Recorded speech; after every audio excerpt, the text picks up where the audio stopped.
Thanks so much. Now we can get started. I'm very excited to be here at B&H. For me, this is like, when I was a kid, I had a toy box, in my room, but this is like being inside the toy box. It's pretty rad. My name is Giulio Sciorio. My friends call me G, whatever is convenient for you.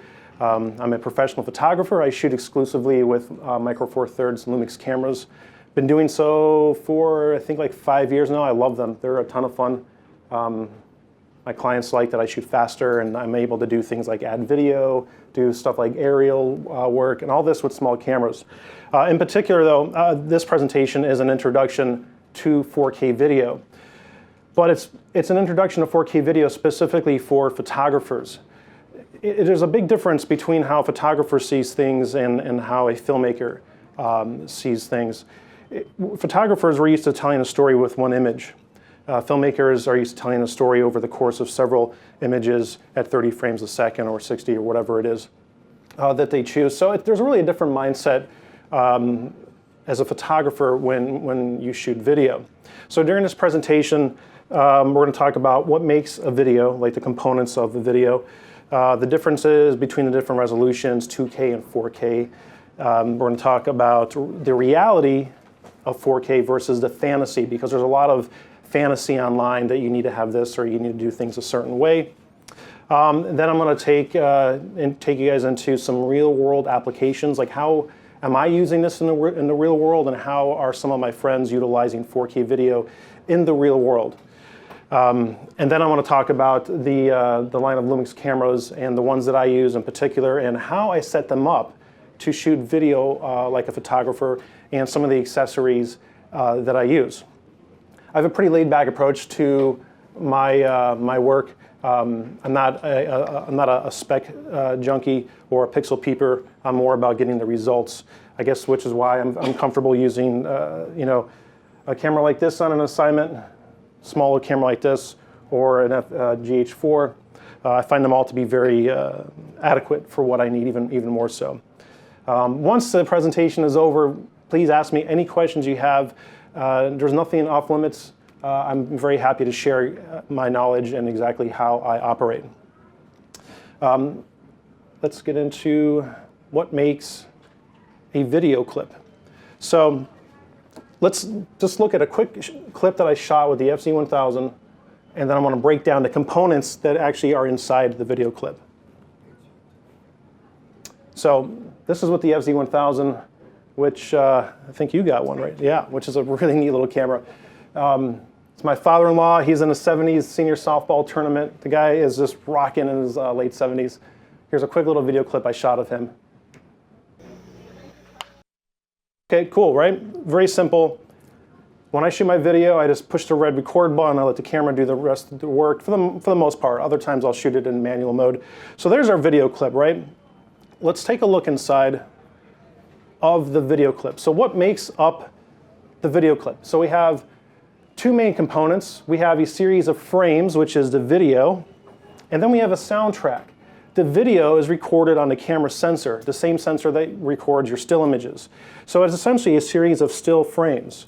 And then the microphone in your camera records the audio track. Together, they're played back as a video container or a wrapper. In this case, not like a yo, what up wrapper, but like a Snickers bar wrapper, okay?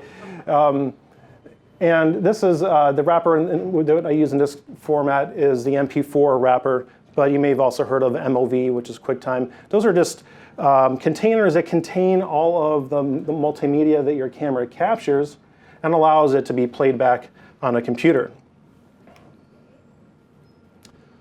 So let's take a, you can take this video, you can bring this video into Photoshop, and then from the video you could grade it. I don't know if you can see the difference there. We'll play that back again.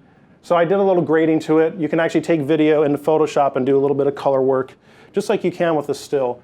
In fact, if you want to dig into Photoshop, you can actually take your video into the camera raw in Photoshop and apply your presets and do all sorts of cool stuff with it.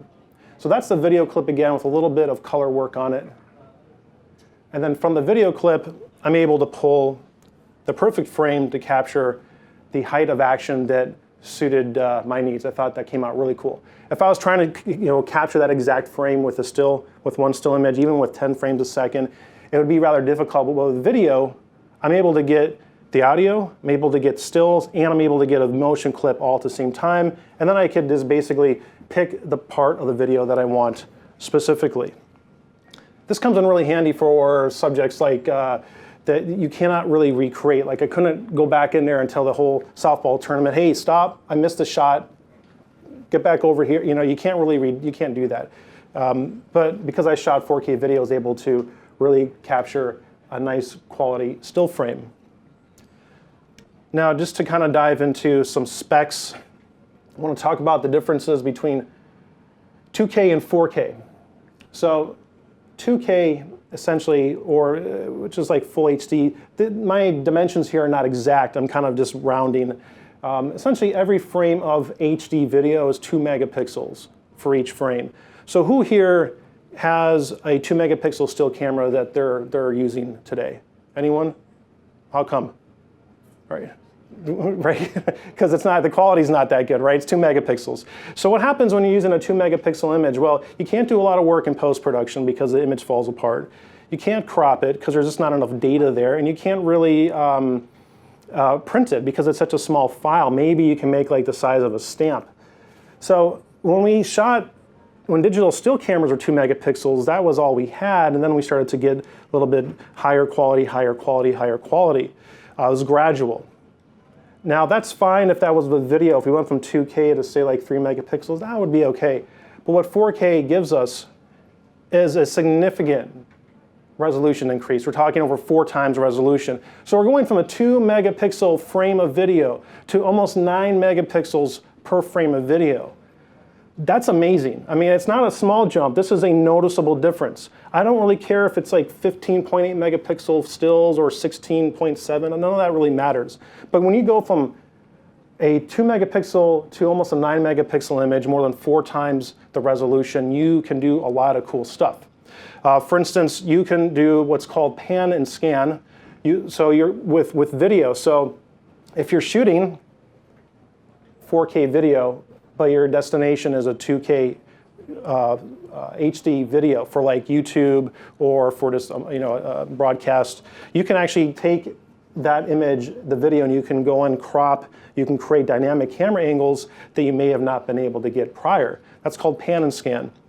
Also, as we saw earlier, the decisive moment with my father there hitting the softball, you're able to get your decisive moment now becomes 30 frames. Instead of 1 frame. So it kind of expands the decisive moment.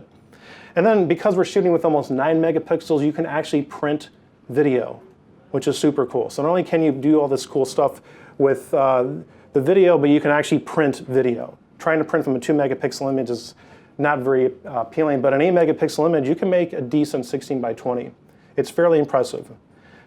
This is a chart. Charts are fun for a minute. Let's see how this applies to an actual image.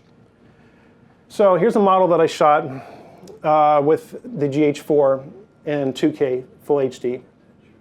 And at the same time, I shot her with a GH4 in 4K. So this is the same time I shot this. It's not a bad image. I mean, there's resolution there. For a frame of video, it's not bad. But that doesn't even look like video. That, to me, looks like a high-quality still image. But it's actually video. And this is where 4K, you really start to see the differences when you shoot it side by side. So, I mean, here, even though I was the same distance, because this is a 2K, this projection is 2K, we're really punching in and seeing just a portion of the 4K image. Let's look at them side by side. That's a huge resolution difference. That is a noticeable difference. We're not talking half splitting hairs. We're talking about a noticeable difference. Again, that to that, and then together. And then there it is by itself. So to me, I'm shooting I shot this with the Nocticron at f1.2. I want a really shallow depth of field. The GH4 autofocused on her eye, continuously as she was moving around, and then in Lightroom I just pulled the frame of video out. I can print that if I want, or I could take that clip of video and I can add that to other clips of video, and I can make a short video for YouTube or Instagram. There's a variety of things I can do, but the difference is really noticeable. Now I want to show you a cool clip by my friends at 3D Robotics. They make the drone that we saw earlier in the presentation. So they're using 4K video to take a drone shot, and from that one camera angle, make multiple camera angles. In this case, what they did is, and what I'm going to show you is, they actually did this really cool sweeping action that really couldn't be done without a ton of equipment, but they did it with one shot with a drone flying. Let's take a look.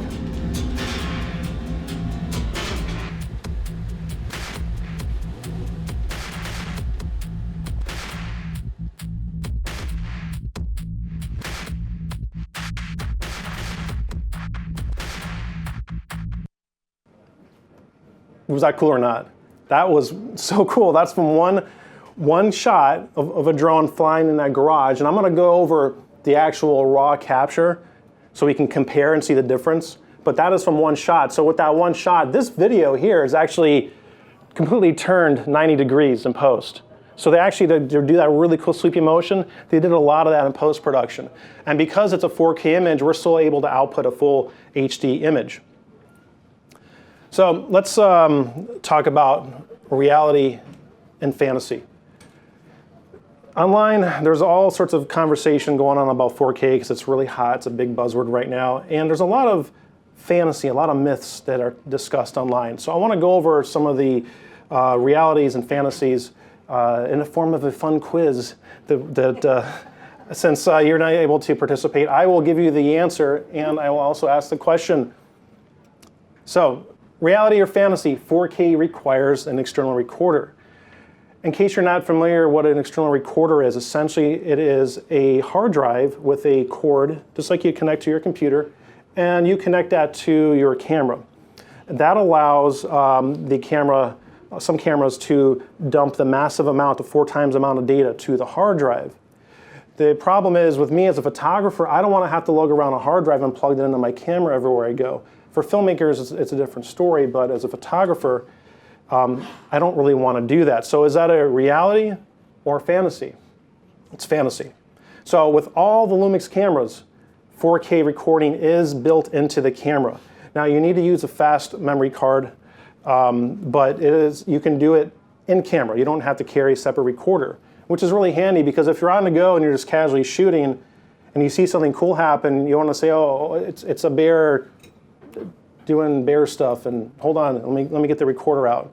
It's not working. You know, you just want to hit the record and you want to capture that. Reality or fantasy? You got to have a 50-inch 4K display to see the difference. That is also fantasy. Okay, so I think most people in the room here probably shoot with a camera that has 8 megapixels or greater resolution, correct? But who here has a 16 megapixel capable display? No one. I wouldn't think any of us do. But yet you can still see the difference, right? Especially if you zoom in. It's the same with 4K video. Again, we're just shooting a series of stills and we're recording audio and it's playing it back in what? In a wrapper, right? So you don't have to have a 50-inch 4K display. I don't have one in my office at all. And in fact, this is probably the closest I have to a 4K display, which is my Retina MacBook Pro. Would I like a 4K display, and will a 4K display help? Certainly it will, but it's not required. It's just something that would be nice to have. Reality or fantasy? You can edit 4K with an off-the-shelf computer. That is actually reality. Okay, so I have a 2011 MacBook Pro with 8 gigs of RAM, and I can edit 4K video on this, okay? Nothing crazy. I actually got it here at B&H on sale one day. Really good deal. I also have a 2010 Mac Pro, which is the older big silver computer, and I can edit 4K video on that as well. In fact, I have an iPhone 6 Plus. This will also work with 4K video. Okay? You got to think about how processing power in computers has grown. and how even though 4K may have been very difficult to do some time ago, it is not necessarily difficult to do now. Now, that said, if you are trying to do a lot of effects, just like in Photoshop, the more effects you layer on, the longer it takes to save. So the more effects you layer on your video, the more difficult it's going to become for your computer to process that. And then it may be, you may just desire, you may feel the need to have a high-end computer because you're going to wait a while for it to render. But you do not necessarily have to have a professional computer. That's more of a want than a need. Now, a couple tips on your computer system. If you have a solid-state drive, that will speed things up. If you have fast RAM in your computer, that will help speed things up. And if you have a good graphics card, if you're using Premiere Pro, that'll help speed things up as well. It's not necessary, but it is certainly helpful. Reality or fantasy, streaming 4K is only possible with a fast internet connection. That's reality. So right now, trying to stream 4K video, unless you are really close to where the hub of where the internet kind of gets fed off in your neighborhood and you have a fiber connection, trying to stream 4K video is going to be difficult. The pipes are just not big enough. It's kind of like traffic here in rush hour. You know, you got too much data going into a small pipe. You got to have a bigger pipe. Well, the bigger pipes are coming. Where I'm at in Austin, we have fiber internet, it's fairly available. It's available. I use it in my neighborhood. I still can't stream fiber internet, but or I still can't stream 4K. But as that data that pipe gets bigger, then you'll be able to stream 4K.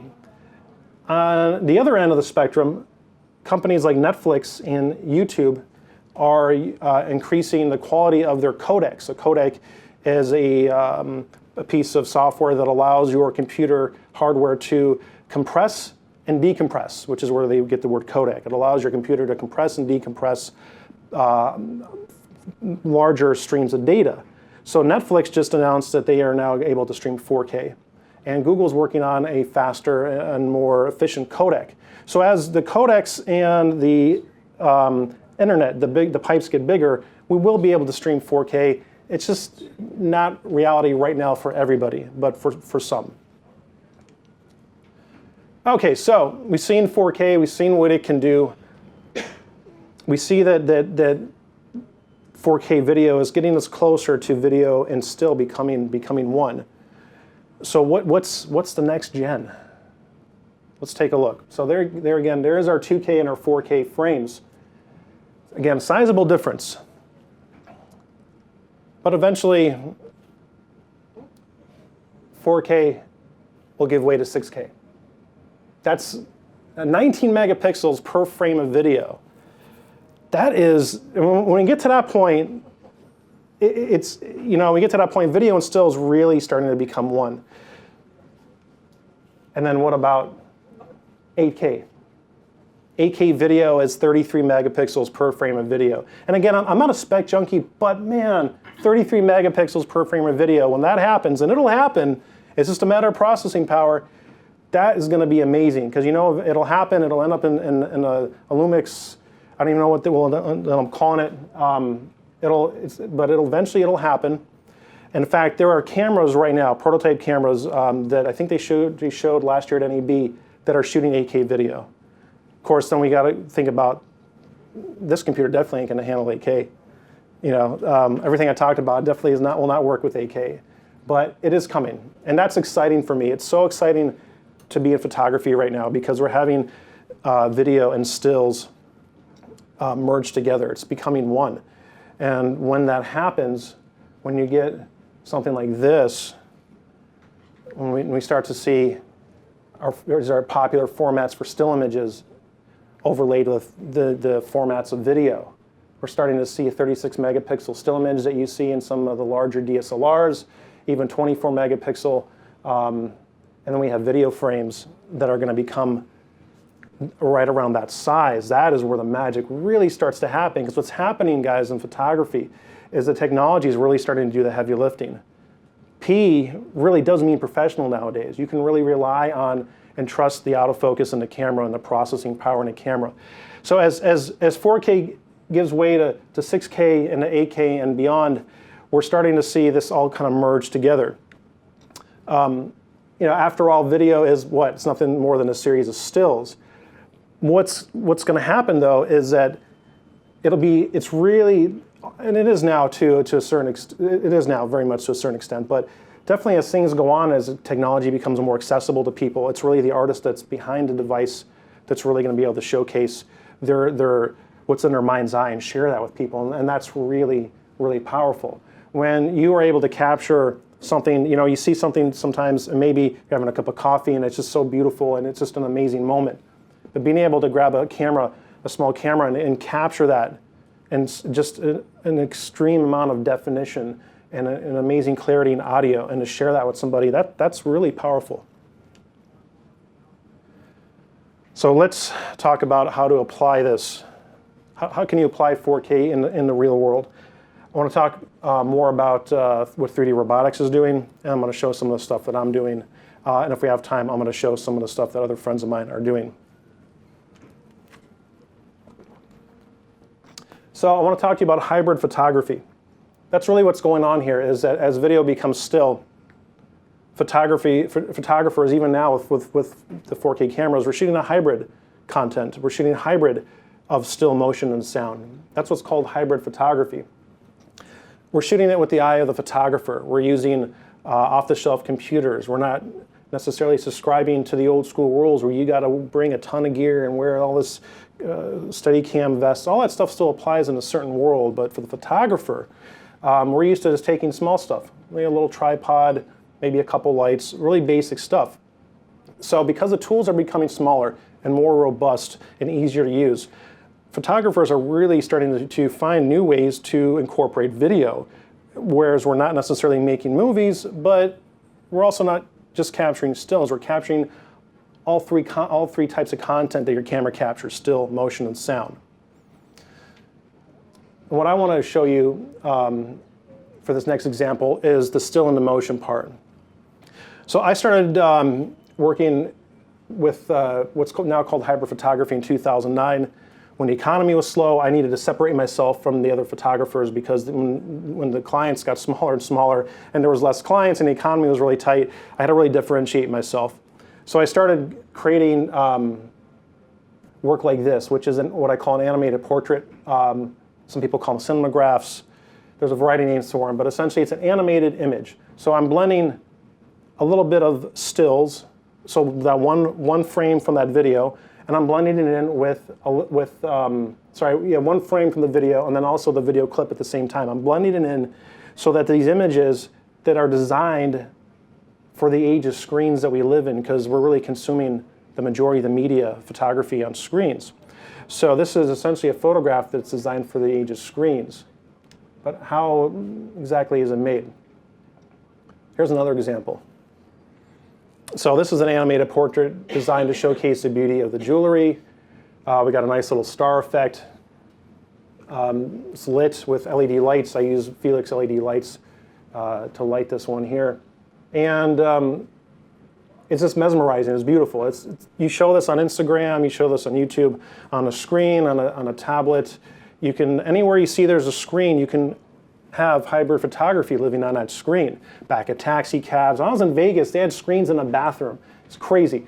So there's a lot of screen real estate, and as a professional photographer, I'm able to utilize hybrid photography to grow my business where other photographers are not really venturing. So if someone offers a still, but I can go to the client, I can say, I can offer you something that moves and something that's still, and the stuff that moves is going to get you 400 to 500% more eyes on the content. That's a winning solution. And because I'm shooting 4K video, guess what? I shoot it all at the same time. Let's dissect this image. So I'm going to play the video back, the actual raw clip that I shot. Okay, recording.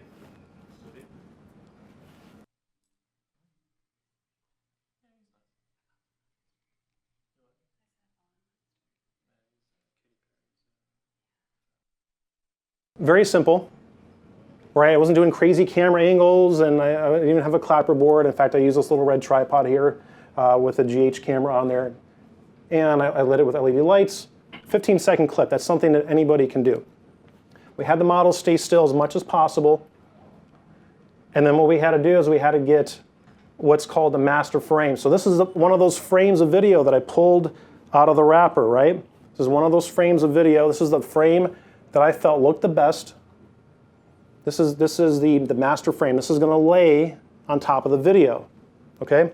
So what we did in Photoshop, or actually I use a program called Flixel for this, but also Photoshop for some portions. We masked out the earrings, okay? Underneath it, we have a looping video. So this is just a video. So we're taking a frame of that video and we're taking the video itself and we're kind of blending them together, right? So on one layer you have the still, the master frame. With the mask underneath it, we show a looping video. This is where the art and the science kind of really start to become one. It's a really fun process to do this. And here's the final animated portrait, which we saw earlier. This stuff's mesmerizing. And there's the way I teach this too, and the way I do this is you can go from your Lumix camera, you can Wi-Fi, if you wanted to, you could Wi-Fi your video to your iPhone or to your iPad, and you can do this stuff on the go. Once you understand the steps, it is not very difficult to do this. And in fact, this image here took me about 15 minutes to finish in post-production. That's video for photographers. So let's talk about a new thing that's starting to become commonplace, which is aerials. This is really exciting. Drones have been around since the 70s, and now they're finally starting to become more commonplace. It's definitely a hot topic. I think every day I read about something on the internet about drones, either something really cool or something crashing. We're kind of at that phase with drones. But I want to show you some stuff by a partner company I work with called 3D Robotics. These guys are based in Austin, and they do some really neat stuff. This particular drone, this is the X8 Plus. This thing is super easy to fly, and it's an LX100 on there. You can actually, on a tablet, you have Google Maps, and you just kind of use your finger, and you'll see where you're at, and then you paint on the screen where you want the drone to fly. And you say, okay, if you want to do a drone selfie, keep the camera on me, fly, and the thing raises up, bzzz, and it flies around, keeping the camera on you, and it lands, and you just made an awesome 4K drone selfie. The technology is really becoming accessible, and this particular model here has 8 motors and 8 propellers, so even if you lose half of the propellers and half the motors, this thing's not going down. It's a very stable device. So we're going to talk about this cool promo video that the 3D Robotics team shot in Phoenix with these really cool cars. And then we're going to break down a couple of the shots.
How cool was that?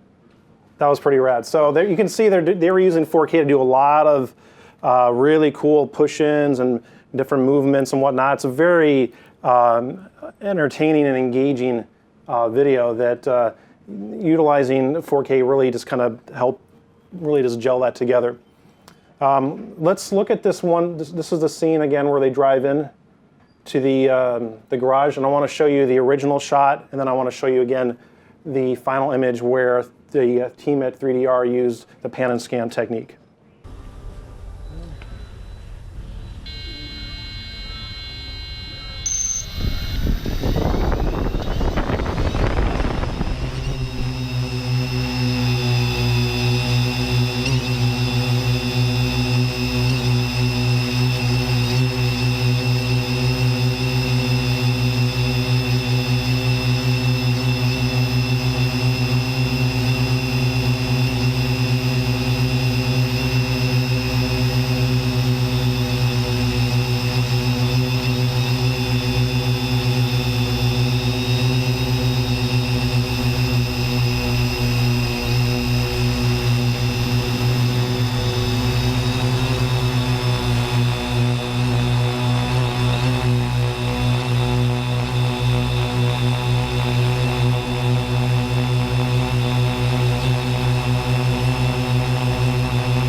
That was the actual shot, the raw capture. Now let's look at the color corrected, which in the film world they call graded image, that uses the pan and scan technique.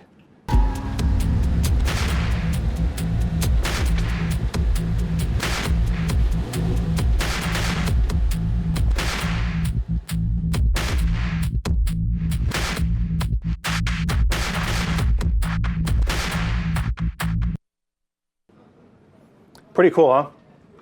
I mean, you can really do a lot with a shot like that. It was a cool shot to begin with, but then because they had all that extra space to play with, they're able to make that really cool. I mean, that shot was completely 90 degrees, and because they shot 4K, they were able to turn it and still have acceptable resolution.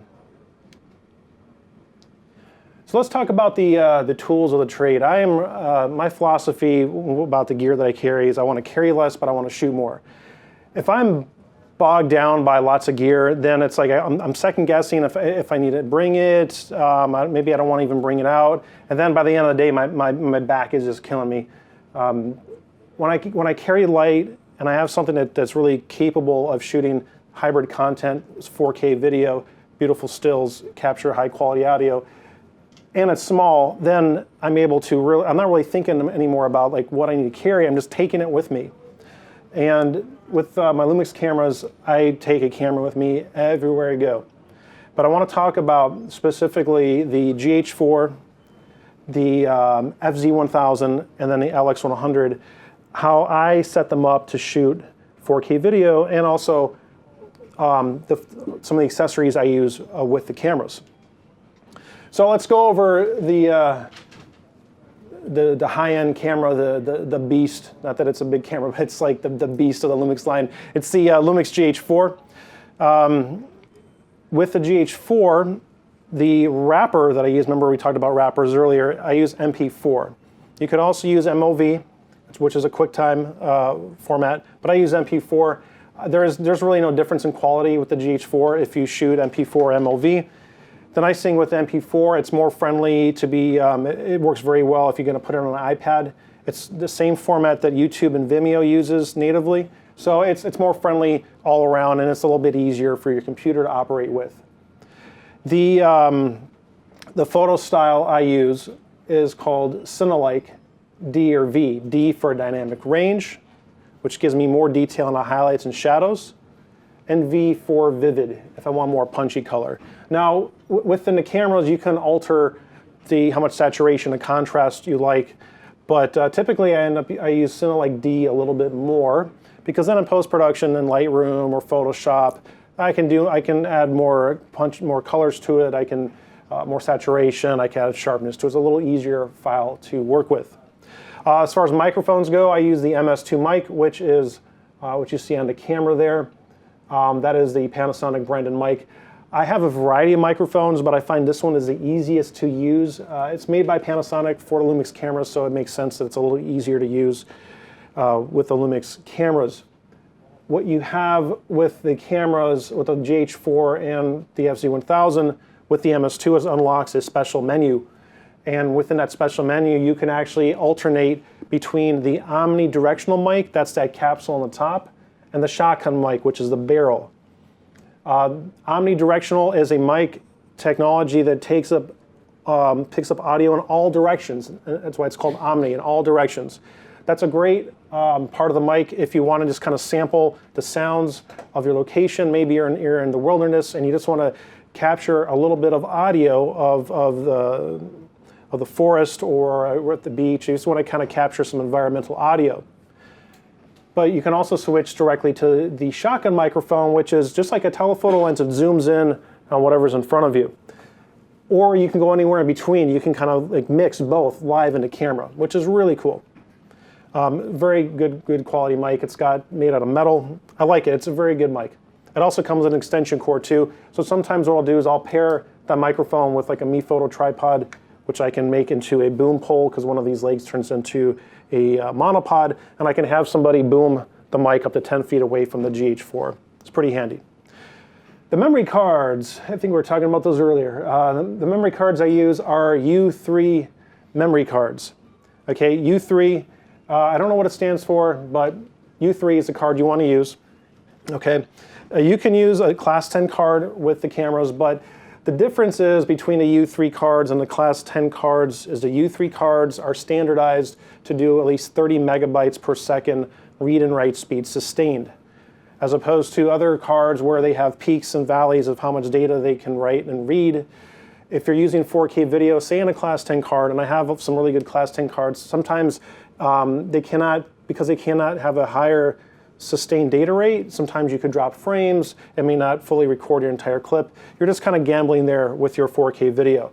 So I use the U3 cards. You can do 16 gigs, but I recommend 32 gigs.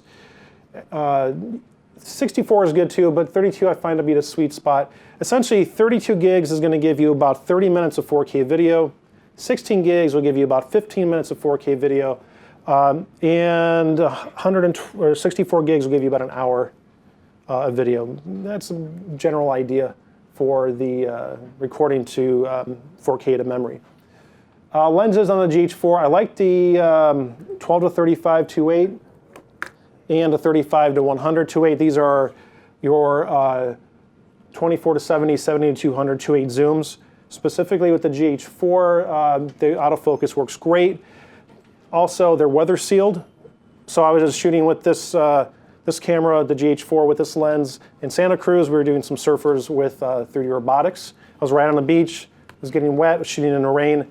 Wasn't even worried about it because the whole thing is weather sealed. So very handy to have. The autofocus is spectacular. And by the way, they're quite sharp. Another couple of things I want to talk about with these two particular lenses. They both share the same filter size. So you don't have to buy two sets of filters unless you want. It's a 58 millimeter thread. And they're also what's called parfocal. So if you were to zoom in and you focus and you're to zoom out, you're pretty much going to stay in focus, which is really handy for video. So if you ever try to manually focus in video and you're not a filmmaker, it can be really tricky. Even if you're a filmmaker, I think it can be kind of tricky. Then another lens that I like to use is the Leica 15 f1.7. So one of the newer lenses, it's Leica designed. This little guy here, it's very small. It's got an aperture ring built on the body. It's a very sharp lens, good for low light. It's also handy if you're going to use the GH4 on a drone. It's a really, really nice lens. And sometimes if I want to take the grip off and I want just a GH4 in one lens, that'll be the lens I grab. Now let's talk about the FZ1000. This is one of the newer cameras. It's one of the all-in-one design cameras. I have never really liked all-in-one design cameras until I tried this one. It really, really surprised me. It really surprised me. I have an in-depth video on Small Camera, Big Picture on my blog about this camera. Man, it's super cool. Essentially, it's like a GH4. It operates like a GH4, but it's got this massive 16 times optical lens. I mean, you could zoom and zoom and zoom and zoom and zoom and zoom. It's amazing. Really bright lens, 62 millimeter filter thread. Some of the cool things I like about this, it's got Wi-Fi built in, 4K video. Like I mentioned, the really sharp lens uses the same microphone as the GH4, which I recommend, the MS2. Again, use the U3 cards for this camera. 32 gigs is a good. For the filters, I don't think I mentioned this with the GH4. I use typically a circular polarizer, and then I use a variable neutral density filter. I usually do not use a UV filter. I used to use UV filters years ago to protect the lens, but the reality is if I drop the camera and the filter breaks, it's going to break into the lens, and then you have another piece of glass in front of a really good piece of glass to begin with. So I just ended up getting either, you either get good insurance, or now I just don't even worry about it, because I figure if I'm dropping gear, I'm probably dropping myself, and I'm not going to really worry about it at that point. But I use Heliopan or B+W circular polarizers. The variable neutral density filter is the one I like to use is the Tiffin. I find that's a pretty good balance between price and performance for a variable ND. If you've never used an ND, essentially it's like sunglasses for your camera. If you want to cut out more light, you turn it one way. If you want more light to come in, you turn it the other way. Very easy to use. With the FZ1000, I recommend getting 1 or 2 extra batteries. The battery life in it's pretty good, but if you're going to do a lot of heavy shooting, it's nice to have the extra batteries.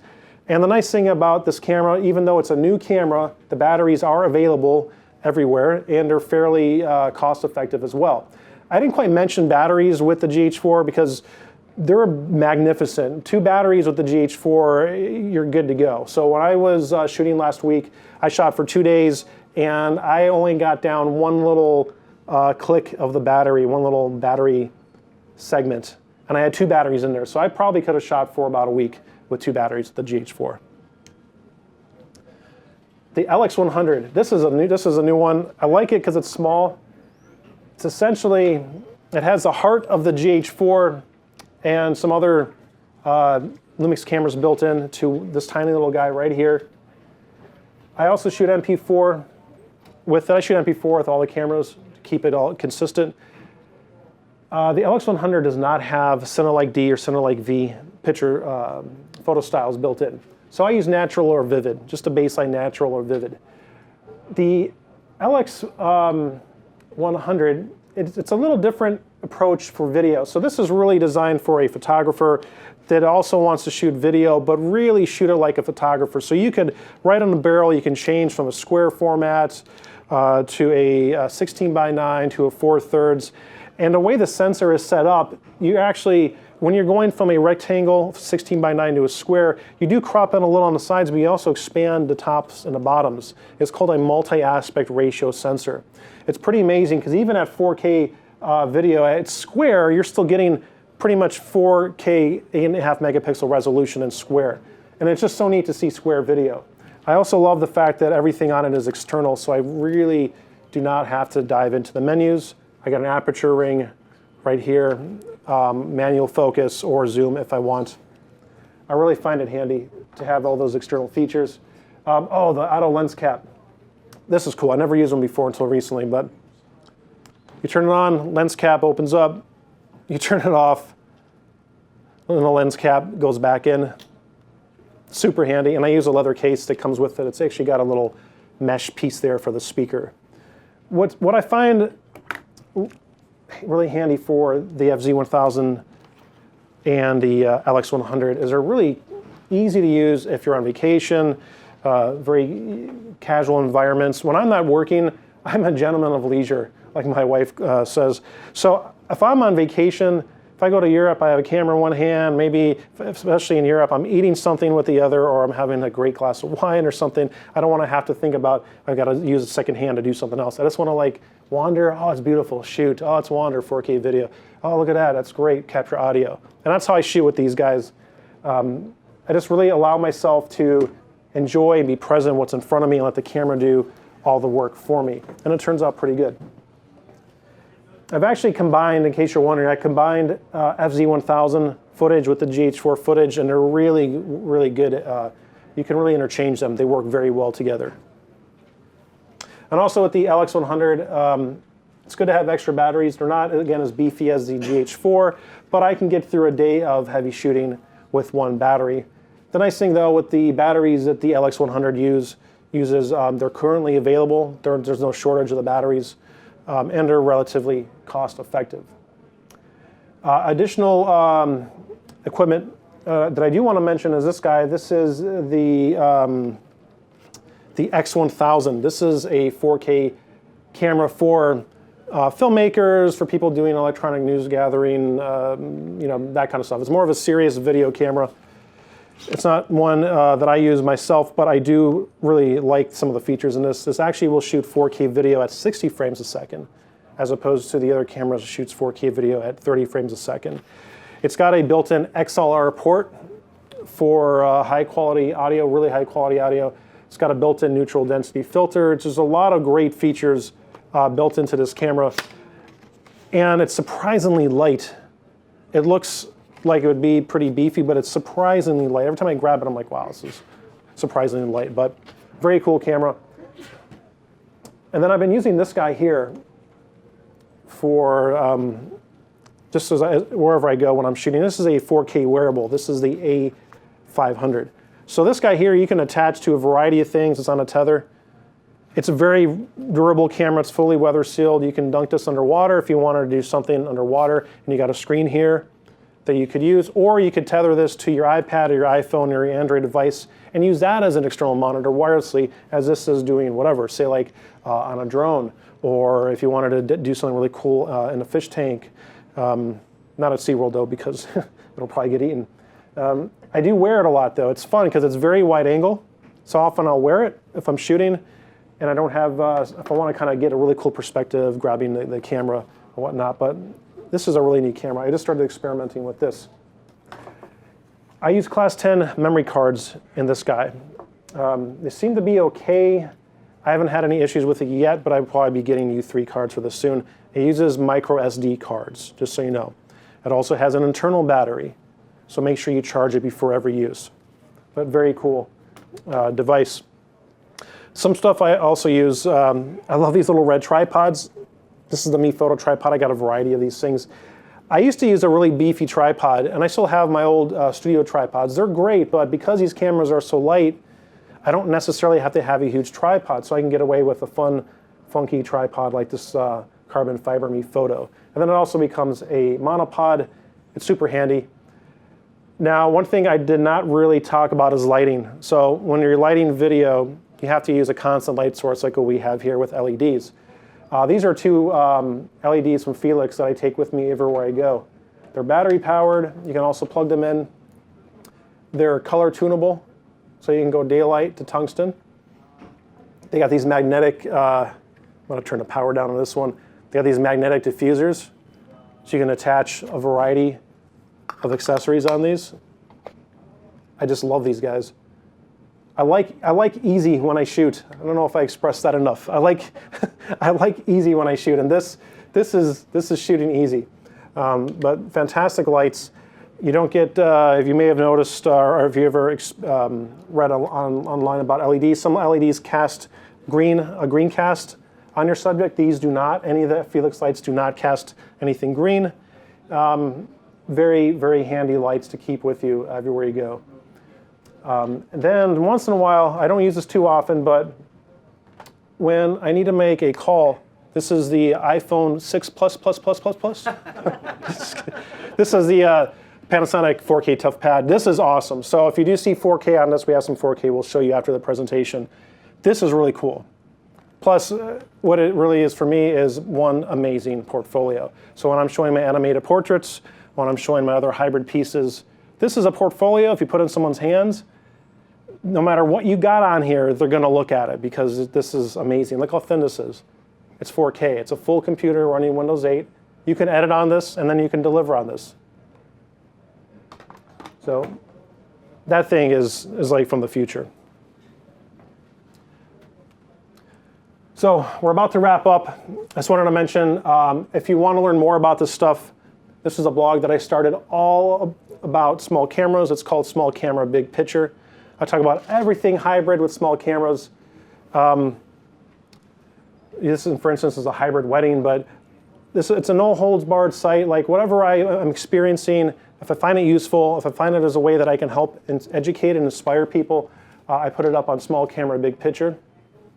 There's all sorts of really cool educational content that's coming, but that's me when I shot my friend's wedding, rocking out the painted tux. But great resource if you want to learn more about this, and you could email me through the site. I answer all my emails. Sometimes it takes me a day or so to get back to you, but I will answer all your questions if you reach out to me.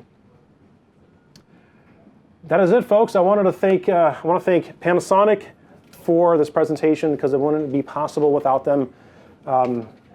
They're really committed. I've worked with a few camera companies, but I've not dealt with a company like Panasonic that was truly committed to the change that's happening in photography. Video is becoming photography. Photography is becoming video. That is the reality of it, okay? When we have screens in our pockets, when we have hundreds of millions of these in a marketplace, this is where we are living now. We're now in the age of screens. Panasonic is committed to developing the best cameras possible for the age of screens. And I'm telling you, if you've never used these before, get your hands on one and try a Lumix camera. They really, really make this easy. So that's it, everybody. I'm Giulio. Thank you so much for coming. Thank you. Whether you're a hobbyist or a professional, B&H has the answers to your questions. Experience a world of technology at our New York City Superstore. Connect with us online or give us a call. Our staff of experts is happy to help.